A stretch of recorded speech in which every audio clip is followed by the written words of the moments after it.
17 অধ্যায় শ্রদ্ধাতত্ত্ব বিভাগযোগ অর্জুন ও বাচক এবং 3 প্রকার শ্রদ্ধার অর্জুন করেন, হে কৃষ্ণ, যারা শাস্ত্রবিদ ত্যাগ করিয়া অথচ শ্রদ্ধাযুক্ত হয়ে যাগযজ্ঞ এবং পূজাদি করিয়া থাকেন, তাদেরকে নিষ্ঠা কিরূপ হয়? সাহিত্যিক না রাজসিক না তামসিক?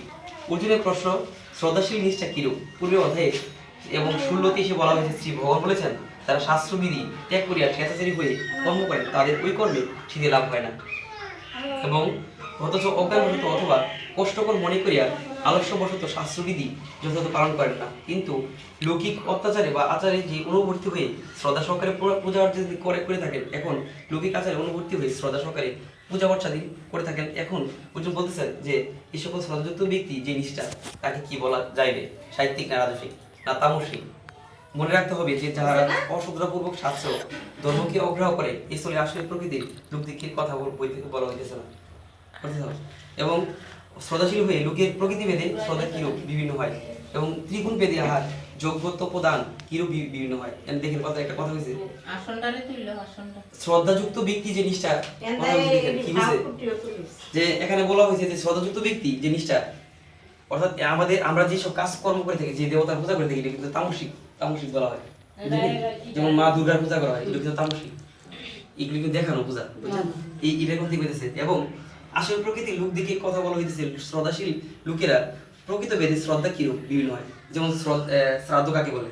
শ্রাদ্ধ হচ্ছে শ্রদ্ধার সঙ্গে যেসব মানে দান করা, এটা শ্রাদ্ধ বলা হয়, বুঝছেন?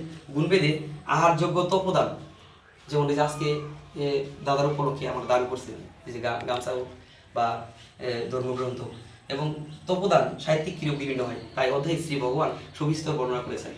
এখানে বলা হয়েছে, সত্যানুরূপাং সর্বস্ব শ্রদ্ধা ভবতি ভারত, রায় এদিকে দাও, এবং সত্যরূপাং সর্বস্ব শ্রদ্ধা ভবতি ভারত, শ্রদ্ধা এবং পুরুষং যে অবশেষ জগতি সাত্বিক দেবন যোগ রাক্ষসী পেতা বুধেশ্বর জগতি তামসজন ইয়ার জগদীশচন্দ্র ঘোষ।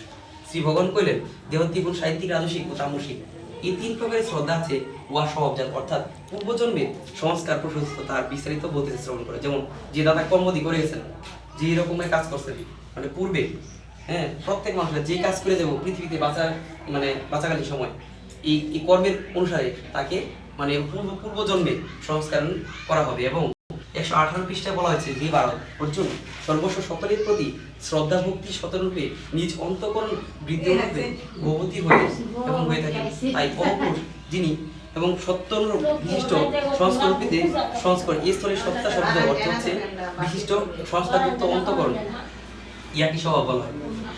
আমরা কিন্তু দেখেন মানুষ কিন্তু সব মানে অভ্যাসের দাস, কথা শুনে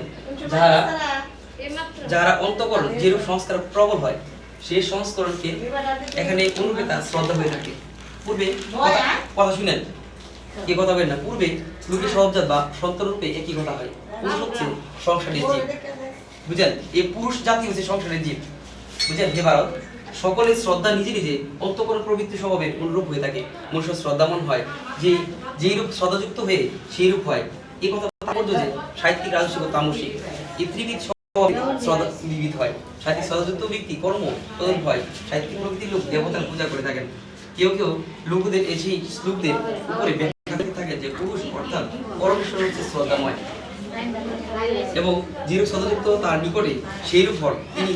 কিন্তু এই শ্লোকের ভাষা ঠিকই এইরূপ অর্থ ব্যবহৃত হয় বা ব্যক্ত বলিয়া বোধ হয় না।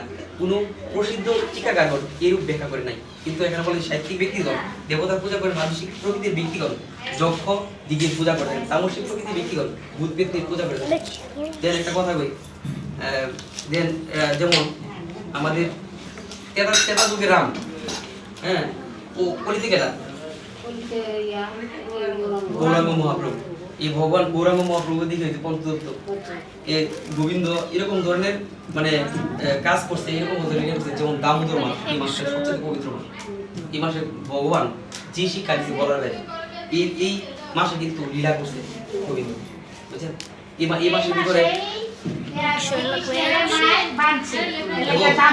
এই কার্তিক মাসে যে এই মাসে যদি কোনো লোক মৃত্যুবরণ করে, সে ভগবতাম অর্থাৎ মানে সর্বদামে যাবে। বুঝলেন?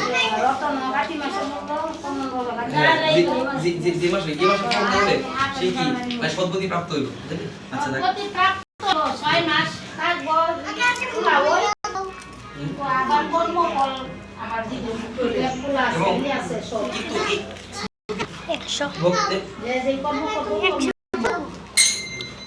এবং এই ব্যক্তবে বলে বুঝতে পারে কিন্তু এখানে সাহিত্যিক ব্যক্তিগণ কিন্তু সকাল দেবতার মিশ্র সাহিত্যিক উহা সূক্ষ্ম সাহিত্যিক আরাধনা বা নয় প্রধান মিশ্র আছে উহাতে কামগ্রস্ত দেবরূপে যে প্রাপ্তি হয় এবং এখানে বলা হয়েছে যে ভগবত প্রাপ্তি হয় নিষ্কাম ভাবে একমাত্র ভগবানের আরাধনা করা অর্থাৎ এক ভগবানের পাইতে গেলে মানে নিষ্কাম ভাবে কাজ করতে হবে এবং সাহিত্যিক শ্রদ্ধা ভাগবত ইহাকে নির্গুণা শ্রদ্ধা বলে জানেন ভাগবত অর্থাৎ কৃতিক শ্রদ্ধা শ্রদ্ধা উপাসনা হচ্ছে প্রাণ যোগ্যতা ব্রত নিয়মাদি শ্রদ্ধা কথা শুনে একটা কথা কইছে কেউ এখানে কি বলতে দেখে প্রেম ভক্তি মানে কি পথের প্রথম কথা হচ্ছে শ্রদ্ধা বুঝলেন মানে প্রথমে এই অধ্যায় একটা কথা আপনারা বলে দিই সপ্তম দশ অধ্যায় অর্থাৎ 17 অধ্যায় এই মানে এই পুরো দেব যে কোনো মানুষ মারা গেলে বুঝলেন আর কর্মযোগ